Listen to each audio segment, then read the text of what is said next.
Hi everyone, free Fire ज्ञान way to success में आप सबका स्वागत है।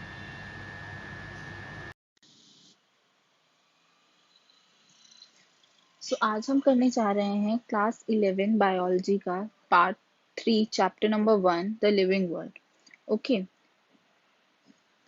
हमने जो अपना पार्ट 1 किया था उसमें हमने ग्रोथ, रिप्रोडक्शन, मेटाबॉलिज्म और कॉन्शियसनेस के बारे में पढ़ा था। बेसिकली हमने ये पढ़ा था कि what is living. Okay, then in part number 2 we had discussed about diversity in the living world. Diversity in living world में भी हमने कुछ टर्म्स भी पढ़ी थी, such as nomenclature and identification का हमने ओवरव्यू लिया था। आज हम पढ़ने जा रहे हैं टैक्सोनॉमी। ठीक है, टैक्सोनॉमी एक्चुअल में होता क्या है, आज हम ये पढ़ेंगे। इसके अलावा हम पढ़ेंगे कि टैक्सोनॉमी के टाइप्स क्या होते हैं। फिर हम पढ़ेंगे कि आइडेंटिफिकेशन क्या होता है, नोमेनक्लेचर क्या होता है, क्लासिफिकेशन क्या होती है। ठीक है, तो आज हम इतना कवर करने जा रहे हैं इस पार्ट में। Let's get started with the chapter. सबसे पहले what is taxonomy. Okay, taxonomy एक ऐसी साइंस है, टैक्सोनॉमी एक ऐसी साइंस है ऑफ नेमिंग। नेमिंग किसकी? लिविंग ऑर्गेनिजम्स की, एंड क्लासिफाइंग थिंग्स। मतलब नोमेनक्लेचर टैक्सोनॉमी एक ऐसी साइंस है जिसमें हम नेमिंग करते हैं और क्लासिफिकेशन करते हैं थिंग्स की। ठीक है, इसके अलावा इसका हम इंट्रोडक्शन देखते हैं। जो टैक्सोनॉमी है ये प्रपोज की गई थी, किसने की थी? AP D Candolle.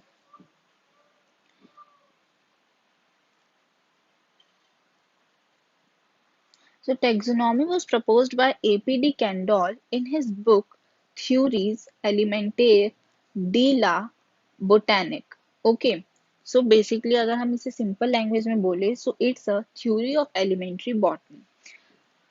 A.P.D. Kendall जो थे उनका पूरा नाम था अगस्टिन पायरमस डी कैंडोल। ये जो थे ये एक स्विस बॉटनिस्ट थे, मतलब स्विस में रहते थे और बॉटनिस्ट थे। ठीक है, सो उन्होंने अपनी बुक लिखी थी एक जिसका नाम था थ्योरी ऑफ एलिमेंट्री बॉटनी। उसमें उन्होंने टैक्सोनॉमी के बारे में बताया था। इतना समझ आ गया होगा आपको। ओके, सो अब हम क्या पढ़ने जा रहे हैं कि टैक्सोनॉमी जो होती है वो एक्चुअल में होती क्या है या कैसे की जाती है। Taxonomy is includes study of 4 points। कौन से 4 पॉइंट्स है जिसकी स्टडी करना बहुत इंपॉर्टेंट है for taxonomy? That is characterization, identification, nomenclature and classification. अब कैरेक्टराइजेशन होता क्या है? कैरेक्टराइजेशन मतलब आइडेंटिफिकेशन ऑफ कैरेक्टर्स। मतलब कि कैरेक्टर्स को, किसी पर्टिकुलर इंडिविजुअल के कैरेक्टर को जानना या उसे आइडेंटिफाई करना is known as characterization. Then the second point is identification, that is identifying living organism। ठीक है, लिविंग ऑर्गेनिजम्स को आइडेंटिफाई करना, उनको एक आइडेंटिफिकेशन देना। Then is nomenclature. नोमेनक्लेचर का मैंने लास्ट टाइम जो आपको मतलब बताया था, किसी भी पर्टिकुलर ऑर्गेनिज्म की नेमिंग करना। ठीक है, जिस ऐसे नेमिंग करना कि वो पूरे वर्ल्ड में एक ही नाम से जाना जाए। There nomenclature is naming of living organism. Naming of living organism. इसके अलावा लास्ट जो है हमारा वो है क्लासिफिकेशन। क्लासिफिकेशन मतलब कि लिविंग ऑर्गेनिजम्स को as according to their characters groups में डिवाइड करना, दैट इज क्लासिफिकेशन। ठीक है, इतना आपको समझ आ गया होगा, बहुत सिंपल था। So next is systematics. Systematics क्या होता है, सिस्टमैटिक किसने प्रपोज किया, हम इसके बारे में पढ़ेंगे। Systematic is a branch related with taxonomy. ठीक है, सिस्टमैटिक भी एक ऐसा ब्रांच है जो कि टैक्सोनॉमी से रिलेटेड है। ठीक है, द टर्म सिस्टमैटिक्स एक वर्ड है जो है सिस्टमैटिक्स। ये वर्ड प्रपोज किया गया था, मतलब दिया गया था किसके द्वारा, लिनस। लिनस कौन है हमारे, लिनस जो है बेसिकली हमारे वो है मॉडर्न बॉटनी है, उसके फादर हैं लिनस। उन्होंने ये वर्ड प्रपोज किया था सिस्टमैटिक्स, जिसका एक्चुअल में मतलब उनकी किस बुक में किया था, उन्होंने किया था सिस्टमा नेचुरे नाम की बुक लिखी थी, जिसके अंदर उन्होंने सिस्टमैटिक वर्ड को प्रपोज किया था। ठीक है, या मतलब बताया था सिस्टमैटिक वर्ड के बारे में। और जो बेसिकली सिस्टम ये है सिस्टमैटिक है, इसका मतलब क्या होता है, systematic is used to know the inter relationship between the living organism. मतलब कि दो लिविंग ऑर्गेनिजम्स के बीच में जो भी इंटर रिलेशनशिप है, जो भी रिलेशन है, उसे जानने में जो मदद करती है वो कौन करती है, सिस्टमैटिक्स। बेसिकली जो सिस्टमैटिक्स है ना, वो इवोल्यूशनरी रिलेशनशिप बताती है। इवोल्यूशनरी मतलब पुरानी, जो जिससे हमारा इवोल्यूशन हुआ है उस टाइप का रिलेशन हमें बताती है कि मतलब हमारे पुराने ऑर्गेनिजम्स और न्यू ऑर्गेनिजम्स के बीच में क्या इंटर रिलेशनशिप है। इवोल्यूशनरी बताती है, मतलब इवोल्यूशन के हिसाब से। और ये किसके ऊपर बेस्ड होता है, ये होता है जेनेटिक मटेरियल के रिलेशनशिप से रिलेटेड होता है। ठीक है,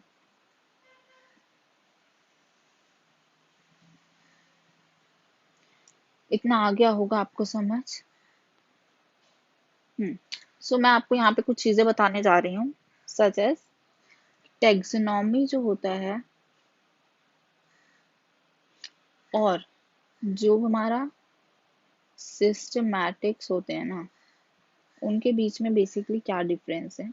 देखिए, जो टेक्सोनॉमी है, it is derived from two Greek words, that is taxis and nomus, and systematic is derived from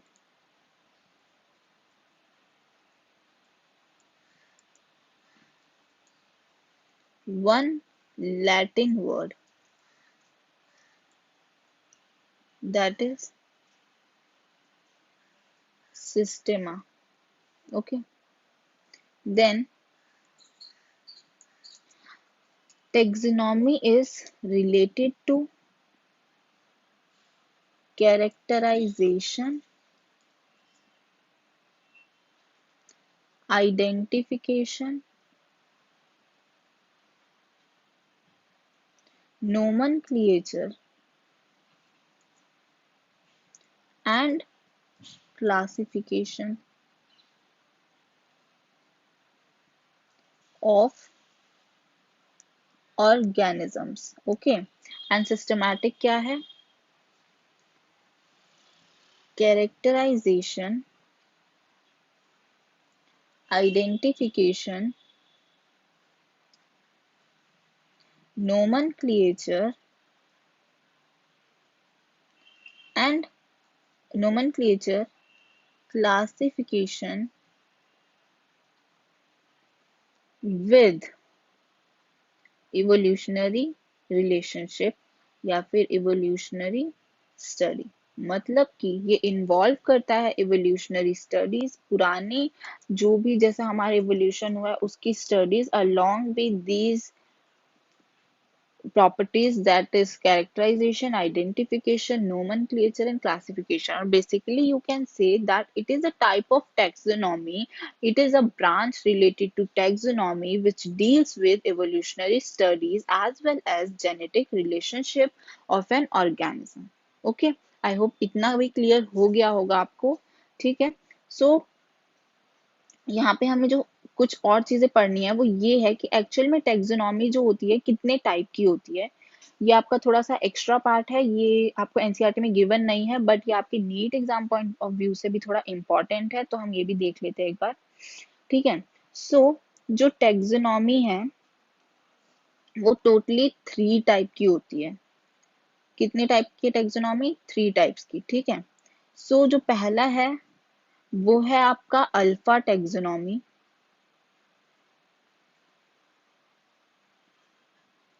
जो कि डील करता है विद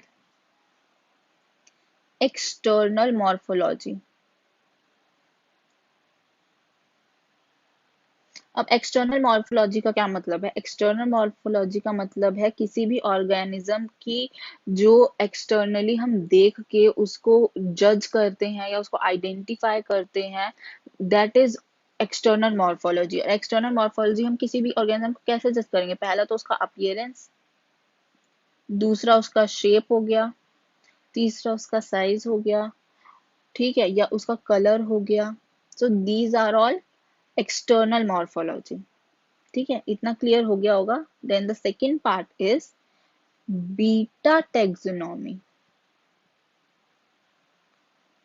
बीटा टेक्सोनॉमी जो होती है वो बेस्ड होती है on external as well as internal morphology या इंटरनल कैरेक्टर्स कह सकते हैं. ओके. सो अब इंटरनल कैरेक्टर्स क्या होते हैं? यहाँ पे जो internal characters, main internal characters हैं वो क्या क्या है? पहला है एम्ब्रियोलॉजी, दूसरा है साइटोलॉजी, एंड तीसरा है एनाटॉमिकल कैरेक्टर. अब ये क्या होता है मैं आपको बता देती हूँ. एम्ब्रियो से हमें क्या समझ आ रहा है? एम्ब्रियो, ठीक है, मतलब कोई भी प्लांट जो है एम्ब्रियो से बनता है. सो एम्ब्रियो हो गया, उसका सीड कोट हो गया, या फिर उसका एंडोस्पर्म हो गया. ये सारी चीजें जो होती है एम्ब्रियोलॉजी में आती है. अलोंग विद दैट साइटोलॉजी होता है सेलुलर स्ट्रक्चर. किसी भी ऑर्गेनिज्म का स्ट्रक्चर कैसा है, सेलुलर स्ट्रक्चर कैसा है, that is cytology. And anatomical character मतलब कि इनसाइड द प्लांट बॉडी उसका क्या स्ट्रक्चर है. ठीक है. सच एज कि जाइलम और फ्लोएम वेसल्स किस तरीके से अरेंज्ड है, कैम्बियम कैसी है, कॉर्क कैम्बियम कैसी है, these are all known as anatomical characters.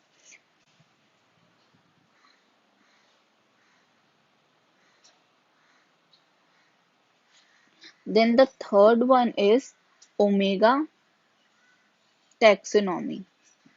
Okay. Omega taxonomy क्या होती है? ये जो है वाइडेस्ट स्कोप है, मतलब सबसे ज्यादा इसमें हम चीजें जानते हैं. ठीक है. मतलब हम जितना ज्यादा इसके अंदर इंफॉर्मेशन मिलती है उतनी इंफॉर्मेशन हमें अल्फा टेक्सोनॉमी और बीटा टेक्सोनॉमी में नहीं मिलती है. क्यों? क्यों? Because this provide all the informations. ठीक है. It provide all the informations and data available about the plants. ठीक है. जितना भी इंफॉर्मेशन है, जितने भी डाटाज हैं उस प्लांट, एक पर्टिकुलर प्लांट के बारे में, वो हमें ओमेगा टेक्सोनॉमी से पता चलता है. अब हर जैसे अल्फा टेक्सोनॉमी है, इसको हम क्लासिकल टेक्सोनॉमी भी बोलते हैं. बीटा टेक्सोनॉमी को हम एक्सप्लोरेटिव टेक्सोनॉमी बोलते हैं. And omega taxonomy is also known as encyclopedic taxonomy. आपको नाम से पता चल रहा होगा कि हम इसे ऐसा क्यों बोलते होंगे. जैसे कि देख लीजिए, अल्फा टेक्सोनॉमी में हम सिर्फ एक क्लासिकल चीज के बारे में पता चल रहा है, that is external morphology, that is single thing, तो that is classical taxonomy. Beta taxonomy में हमें एक्सप्लोर करने को मिल रहा है, हम इंटरनल और एक्सटर्नल दोनों ही कैरेक्टर्स के बारे में जानते हैं। एंड इंटरनल कैरेक्टर्स क्या क्या है? Embryology, cytology, anatomical structure. तो this is explorative taxonomy. Then omega taxonomy is encyclopedic taxonomy because इसमें हमें बहुत सारा डाटा और इंफॉर्मेशन मिल रहा है, जैसे कि हम इंसाइक्लोपीडिया में देखने को मिलता है, सिमिलरली वैसे ही ओमेगा टेक्सोनॉमी में मिल रहा है, बट यहाँ पे हमें अबाउट प्लांट्स डाटा मिल रहा है। ठीक है, सो ये जो चीज मैंने आपको बताई थी आपकी एनसीईआरटी बुक में नहीं है, बट अगर आप आपको ये समझ आ गया होगा तो ये आपके NEET point of view exam से तो है ही इम्पोर्टेंट। साथ के साथ अगर आपके सीबीएसई एग्जाम्स में कोई क्वेश्चन आता है related to taxonomy, for getting more marks and for giving more information you will get more marks. ठीक है, मतलब कि आप किसी चीज को अच्छे से इलेबोरेट करके लिखोगे ना, तो टीचर को लगेगा कि आपने ये चीज अच्छे से पढ़ रखी है, तो टीचर आपको पक्का ज्यादा मार्क्स देने की मतलब कोशिश करेगा। ऐसा नहीं है कि 5 नंबर का क्वेश्चन है तो 6 नंबर देगा, बट जितना आप लिखेंगे उस हिसाब से आपको टीचर को पता चलेगा कि आपने कितना एफर्ट किया है एक पर्टिकुलर क्वेश्चन के लिए। ठीक है, तो इससे आपके सीबीएसई में भी मार्क्स बढ़ने के चांसेस होते हैं। ठीक है, सो आई होप आपको ये टॉपिक भी इजीली क्लियर हो गया होगा। देन हम बढ़ते हैं नेक्स्ट टॉपिक की तरफ, दैट इज आइडेंटिफिकेशन। आइडेंटिफिकेशन के बारे में मैंने अभी आपको बताया था क्या होता है आइडेंटिफिकेशन। सो आइडेंटिफिकेशन इज किसी भी चीज को आइडेंटिफाई करना। ठीक है, बेसिकली हम यहाँ पे क्या करते हैं, लिविंग ऑर्गेनिजम्स को आइडेंटिफाई करते हैं कि ये पर्टिकुलर कौन सा ऑर्गेनिज्म है। ठीक है, लिविंग ऑर्गेनिज्म को आइडेंटिफाई करते हैं। सो हम यहाँ पे डेफिनेशन देख लेते हैं। इसका बेसिक से एक डेफिनेशन है कि नेमिंग इज ओनली पॉसिबल। हम किसी भी चीज को, किसी भी ऑर्गेनिज्म को नाम तभी दे सकते हैं when the organism is described correctly, जब हम उस ऑर्गेनिज्म को करेक्टली डिस्क्राइब करें, मतलब जब हमें पता हो कि वो एक्चुअल ऑर्गेनिज्म है क्या। ऐसा तो नहीं है ना कि हम चींटी को देख के बोल देंगे कि ये ग्रास हॉपर है, या किसी ग्रास हॉपर को देख के बोल देंगे ये चींटी है। तो ये बात हो गई कि हमें पता होना चाहिए कि एक्चुअल में वो ऑर्गेनिज्म है क्या। ठीक है, सो तभी नेमिंग पॉसिबल है। And we know that the organism name is attached to, तभी हम ये बता सकते हैं कि ये ऑर्गेनिज्म का नाम किस नाम से, किस जीनस या स्पीशीज से जुड़ा हुआ है। सो मैं एक बार दोबारा बता देती हूँ आपको, identification is a naming which is only possible when the organism is described correctly and we know that the organism name is attached to what. Okay, अब बेसिकली जो हमारी एनसीईआरटी में है, दो टाइप के नेमिंग के बारे में बताया गया है, आईसीबीएन एंड आईसीजेडएन। इसकी फुल फॉर्म आपको पता होना चाहिए बिकॉज ये 1 मार्क क्वेश्चन बन सकता है, जैसे कि अब तो आपके टिक द करेक्ट क्वेश्चन भी आते हैं, तो उसमें ये क्वेश्चन आ सकता है। ठीक है, so ICBN is international code for botanical nomenclature. Botanical मतलब क्या हो गया, प्लांट से रिलेटेड जो भी नोमेनक्लेचर है वो इस पर्टिकुलर ऑर्गेनाइजेशन में होता है, that is international code for botanical nomenclature.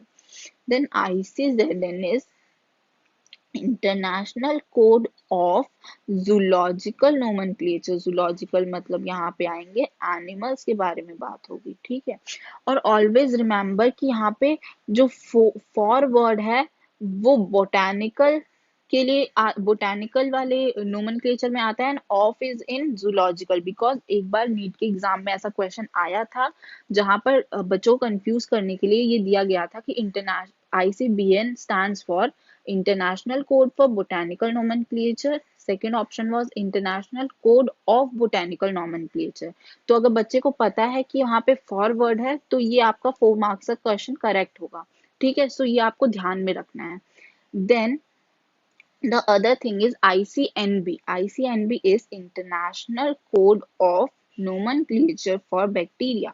So यहाँ पे बेसिकली हम बैक्टीरिया का नामकरण करते हैं कि बैक्टीरिया का नोमेनक्लेचर हम किस तरीके से देंगे। Okay, so this was identification. हाँ, so the next topic was, so the next topic is nomenclature, जो कि हम इतनी देर से पढ़ रहे हैं कि क्या होता है, कैसे करते हैं। सो हम यहाँ पे देखते हैं एक्चुअल में नोमेनक्लेचर कैसे करते हैं, उसके रूल्स क्या है। ठीक है, सो So, nomenclature is what?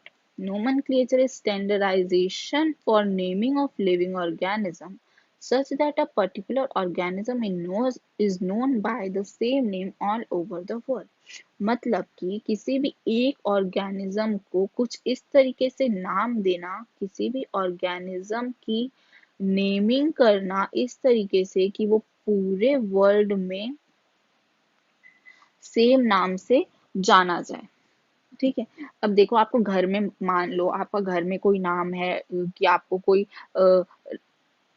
प्यार से बोलते हैं रामू, और बट आपका एक्चुअल में नाम क्या है? राम्या। ठीक है। सो ये क्या है कि पूरे वर्ल्ड में, मतलब सब लोग आपको बाहर, घर से बाहर सब आपको राम्या के नाम से जानते हैं, भले ही घर में आपका कोई भी नाम हो। सिमिलरली, जब हम किसी भी लोकल एरिया की बात करते हैं ना, तो किसी भी ऑर्गेनिज्म का नाम लोकल एरियाज में अलग अलग हो सकता है, but in the world it is known by the same name. और ये ऐसा क्यों होता है? ताकि कोई भी कंफ्यूजन क्रिएट ना हो, क्योंकि सब, जो भी बाहर से फॉरेन कंट्रीज से लोग आते हैं या हम कहीं फॉरेन कंट्रीज में जाते हैं, तो हम लोग को वहाँ का लोकल एरिया का नाम नहीं पता होता है कि उस ऑर्गेनिज्म को लोकल एरियाज में क्या बोलते हैं। बट अगर हम वर्ल्ड नेम यूज करेंगे तो it will be more easy to identify that organism easily और that particular thing easily. Okay, so this is the need of nomenclature. Then यहाँ पर जो various types of system given है for nomenclature, वो है, पहला है पॉलिनोमियल नोमेनक्लेचर सिस्टम, दूसरा है ट्राइनोमियल नोमेनक्लेचर सिस्टम एंड तीसरा है बाइनोमियल नोमेनक्लेचर सिस्टम। ठीक है। वैसे हमारी एनसीईआरटी में बेसिकली इस चीज के ऊपर ज्यादा फोकस किया गया है, बायनोमियल नोमेनक्लेचर सिस्टम, क्योंकि ये ज्यादा स्टैंडर्ड तरीका है। ठीक है, और इजीली आप इसे समझ सकते हैं। पॉलिनोमियल नोमेनक्लेचर जो है, इसका बेसिक मतलब क्या है? किसी भी प्लांट या एनिमल का,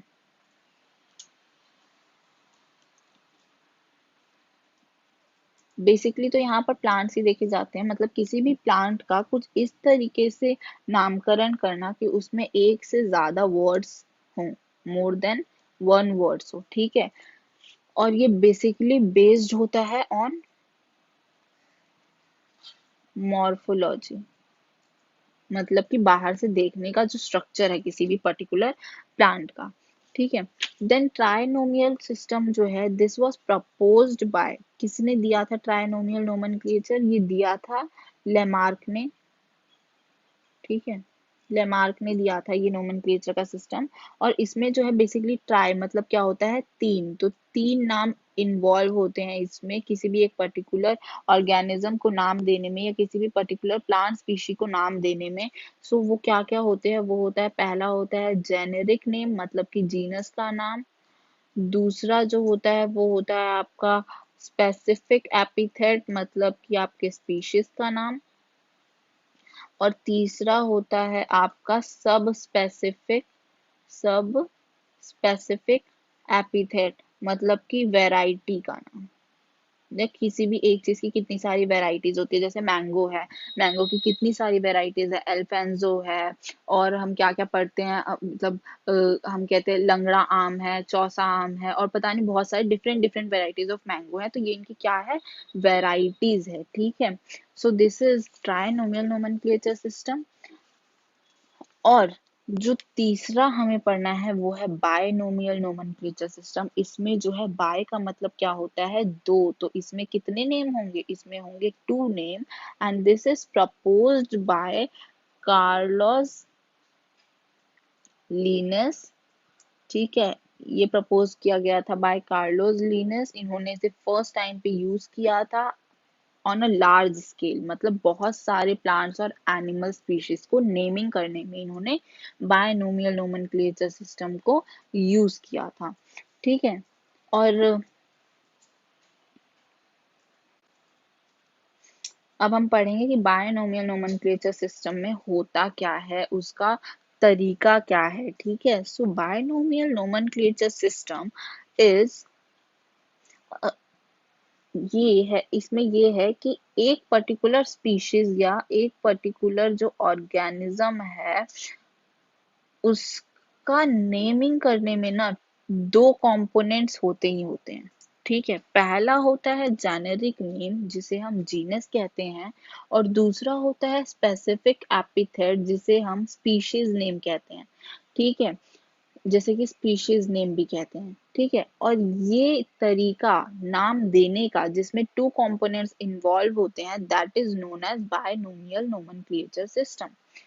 This naming system was given by Carolus Linnaeus, जो कि एक बायोलॉजिस्ट थे। ठीक है,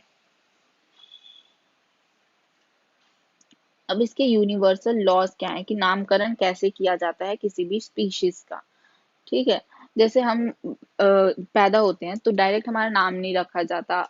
पहले हमारी देखी जाती है हमारी राशि क्या है, हमारे पहला नाम क्या था, मतलब प्रीवियस बर्थ में हमारा नाम क्या था, देन कि हमारे अंदर गुण कौन कौन से हैं। तो सिमिलरली किसी भी एक ऑर्गेनिज्म का नामकरण करने में क्या क्या चीजें रिक्वायर्ड होती हैं, हम बेसिकली यहाँ वो पढ़ने जा रहे हैं। ठीक है, सो देखिए, सबसे पहली बात जो बोली गई है वो ये कि बायोलॉजिकल नेम जो होते हैं ना, वो लैटिन ओरिजिन होते हैं, इसलिए उन्हें जब भी लिखा जाता है उन्हें लिखा जाता है इटैलिक्स में। ठीक है, उन्हें कैसे लिखा जाता है? इटैलिक्स में। दिस इज इम्पोर्टेंट, कैसे लिखा जाता है? इटैलिक्स में। देन जो पहला वर्ड होगा ना बायोलॉजिकल नेम का, वो हमेशा रिप्रेजेंट करेगा किसे? जीनस को। और जो सेकंड कंपोनेंट होगा, मतलब जो सेकंड वर्ड होगा, that will represent the specific epithet that is also known as species name. ठीक है, देन बोला गया है कि जो दोनों वर्ड्स होते हैं बायोलॉजिकल नेम के, अगर वो हाथ से लिखे गए हैं, मतलब कि अगर वो हैंड रिटन है, कैसे हैं? हैंड रिटन है, तो they should have to be separately underlined. मतलब अलग अलग अंडरलाइन करके लिखना है कि जीनस नेम अलग अंडरलाइन होगा और स्पेसिफिक नेम अलग, स्पीशीज नेम अलग अंडरलाइन होगा। ठीक है, बट अगर प्रिंटेड है, अगर हम उसे प्रिंट कर रहे हैं, मतलब हमने कंप्यूटर पे टाइप किया है और उसे हमें प्रिंट करना है, तो it should always be in italics. क्यों इटैलिक्स होना चाहिए? अभी हमने पढ़ा था इटैलिक्स इसलिए होना चाहिए because it is a Latin origin. To show that it is a Latin origin, we used to write it in italic form. और अगर हम इसे राइट नहीं कर रहे हैं, प्रिंट कर रहे हैं, then also it should be italics. Okay, then the first word, जो पहला वर्ड है, वो डिनोट करता है जीनस को। और वो जो वर्ड है ना, वो हमेशा कैपिटल लेटर से स्टार्ट होगा। मतलब जो जीनस का फर्स्ट वर्ड है वो हमेशा कैपिटल होगा, और स्पीशीज का जो फर्स्ट वर्ड है वो हमेशा स्मॉल होगा। जीनस का फर्स्ट वर्ड हमेशा कैपिटल, और स्पीशीज का फर्स्ट वर्ड हमेशा स्मॉल लेटर में होगा। मैं आपको यहाँ पे बता देती हूँ कैसे। जैसे मैंगीफेरा इंडिका क्या होता है? मैंगो। यहाँ पे सॉरी अंडरलाइन नहीं किया गया है। सो मैंगीफेरा इंडिका क्या होता है? मैंगो। सो यहाँ पे देख सकते हो आप कि यहाँ पे जो मैंगीफेरा इंडिका है उसका जो फर्स्ट वर्ड है जीनस का, एम इज कैपिटल एंड इंडिका दैट इज स्पीशीज का, I is small. Okay, so ये चीज हमेशा याद रखनी है बिकॉज आपसे ये क्वेश्चन पूछा जाता है एग्जाम में कि what are the universal rules for nomenclature. ठीक है, और यहाँ से नीट एग्जाम में भी क्वेश्चन आता है, जैसे कि आपको कोई भी स्पीशीज और जीनस के नेम दिए होंगे और आपको आइडेंटिफाई करना है कि वो सही लिखा है या गलत।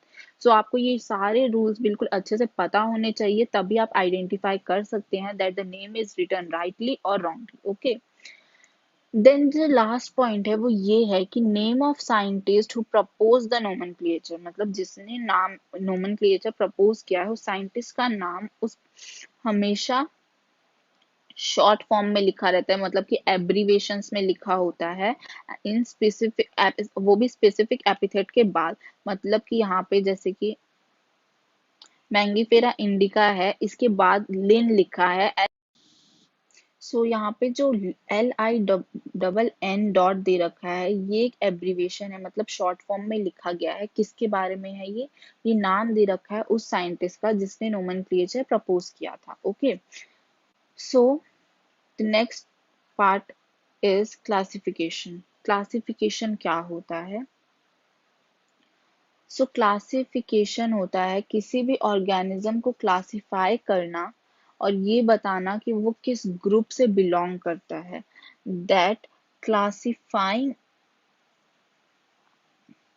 द लिविंग ऑर्गेनिज्म, ठीक है, किसी भी लिविंग ऑर्गेनिज्म को क्लासिफाई करना ताकि हम ये पता कर सके कि वो किस ग्रुप से बिलोंग करता है, ठीक है, दिस इज क्लासिफिकेशन। अब यहाँ पे क्या लिखा गया है कि it is a process by which anything is grouped into convenient categories. मतलब कि देखिए, जैसे बहुत सारे ऐसे बच्चे होते हैं क्लास में, देखा जाए तो कुछ बच्चे ऐसे होते हैं जो स्टूडियस बच्चे होते हैं, जो पढ़ाई करते हैं, कुछ बच्चे ऐसे होते हैं जो स्पोर्ट्स में बहुत अच्छे होते हैं, कुछ बच्चे ऐसे होते हैं जो कि आर्ट एंड क्राफ्ट एक्टिविटीज में बहुत अच्छे होते हैं, ठीक है, मान लीजिए ये बच्चे स्टूडियस हैं, ठीक है, कुछ बच्चे जो है ये वाले ये ज्यादा स्पोर्ट्स में रहते हैं, और कुछ बच्चे जो ये वाले हैं ये जो है मोस्टली आर्ट एंड क्राफ्ट में रहते हैं, ठीक है। तो हम क्या करते हैं, हमें क्या बोला गया कि हमें एक ग्रुप बनाने हैं बच्चों के जहाँ पे सिर्फ स्टूडियस बच्चे हों, एक ग्रुप जिसमें स्पोर्ट्स वाले बच्चे हो और एक ग्रुप जिसमें आर्ट एंड क्राफ्ट वाले बच्चे हो। तो हम क्या करते हैं, तो हम किसी कैटेगरीज में डिवाइड कर रहे हैं ना, कि डिफरेंट डिफरेंट कैटेगरीज हो जाएगी बच्चों की, एक जो स्टूडियस है, एक जो आर्ट एंड क्राफ्ट में अच्छे हैं और एक जो स्पोर्ट्स में अच्छे हैं। तो किसी भी चीज को ग्रुप करना इन अ कन्वीनियंट कैटेगरीज, किस बेसिस पे, वो बेसिस जो कि हम इजीली ऑब्जर्व करते हैं। हमें कैसे पता कि वो बच्चा पढ़ने में अच्छा है, क्योंकि हम उसे ऑब्जर्व कर रहे हैं कि उसका पढ़ाई में ज्यादा मन लगता है। कोई बच्चा अगर स्पोर्ट्स के पीरियड में जाता है तो वो खेलने कूदने में बहुत ज्यादा एक्टिव होता है, ठीक है, तो वो बच्चा क्या है कि वो स्पोर्ट्स में ज्यादा इन्वॉल्व रहता है। तो ये सारे छोटे छोटे फीचर्स हैं जिसे हम इजिली ऑब्जर्व करते हैं और हमें पता चलता है कि वो पर्टिकुलर ऑर्गेनिज्म किस कैटेगरी से बिलोंग करता है, ठीक है। सिमिलरली अगर हम ऑर्गेनिजम्स की बात करें, प्लांट्स और एनिमल्स की बात करें, तो हम उनका बिहेवियर देखते हैं, उनका हैबिटेट देखते हैं, उससे हमें पता चलता है कि वो पर्टिकुलर ऑर्गेनिज्म किस कैटेगरी से बिलोंग करता है, उसके क्या कैरेक्टरिस्टिक फीचर्स हैं। सो उन कैरेक्टरिस्टिक फीचर्स को ध्यान से देखते हुए और ऑब्जर्व करते हुए हमें उन्हें कन्वीनियंट कैटेगरीज में डिवाइड कर देते हैं, और this is known on easily observable characters, so this is known as the classification, ठीक है। अब हम कह सकते हैं कि हम लोग देखते हैं जैसे वीट है, फिर इसके अलावा हमने डॉग देखा, कैट देखा, ठीक है, इन सब के अलावा भी बहुत सारे एनिमल्स हैं, मंकी हो गया, लायन हो गया, ठीक है, इन सबको हम रिकॉग्नाइज करते हैं बाय देयर स्पेसिफिक कैरेक्टर्स।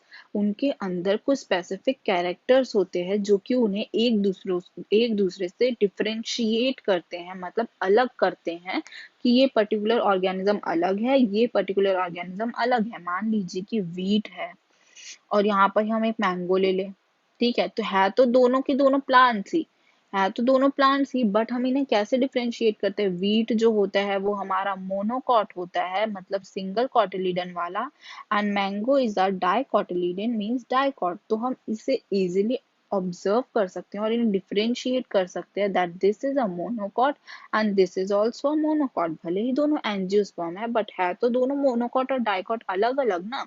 सो इस तरीके से हम किसी भी चीज को डिफरेंशिएट करते हैं, ठीक है। सो ऐसे ही हम डॉग्स और कैट्स हो गए, मंकी हो गया, लायन हो गया, इन सबको डिफरेंट डिफरेंट कैटेगरीज में डिफरेंशिएट करते हैं on some easily observable characteristics. So these categories, मतलब अलग अलग कैटेगरीज में इंडिविजुअल्स को डिफरेंशिएट करना, this is known, these categories are known as taxa। क्या होता है taxa? Taxa is when we recognize each species or organism with its specific character, with its specific character, which are able to differentiate them on some easily observable characters, that is scientific terms for these categories is known as taxa। ठीक है, I hope आपको इतना समझ आ गया हो कि taxa actual में होता क्या है, ठीक है। अब कैरेक्टराइजेशन, आइडेंटिफिकेशन, फिर नोमेनक्लेचर और क्लासिफिकेशन, ये सारे प्रोसेसेस जो होते हैं वो हम करते क्यों हैं, मतलब हम इतना सब कुछ पढ़ रहे हैं तो हम ये सब क्यों करते हैं, सिर्फ इसलिए ताकि हम उस बेसिस पे टैक्सोनॉमी पढ़ सकें। टैक्सोनॉमी क्या होती है? Science of naming and classifying things, ठीक है, किसी भी थिंग को क्लासिफाई करने का तरीका, किसी भी चीज क्लासिफाई करने का तरीका या उसकी नेमिंग करने का तरीका इज टैक्सोनॉमी। ठीक है, सो हम ये सब इसलिए पढ़ते हैं। सो आई होप आपको समझ आ गया हो जो भी आज के टॉपिक्स में हमने पढ़ा। दैट इज हमने क्या क्या पढ़ लिया। आज हमने पढ़ा टैक्सोनॉमी के बारे में, ठीक है। उसके बाद हमने पढ़ लिया सिस्टमैटिक्स के बारे में, किसने प्रपोज किया, क्यों किया, और सिस्टमैटिक्स क्या होता है। देन हमने टाइप्स ऑफ टैक्सोनॉमी पढ़े, ठीक है। और फिर टैक्सोनॉमी के जो 4 पॉइंट्स हैं, जो कि इम्पोर्टेंट पॉइंट्स है for taxonomy, that is the characterisation. उसके बाद हमने पढ़ लिया आइडेंटिफिकेशन।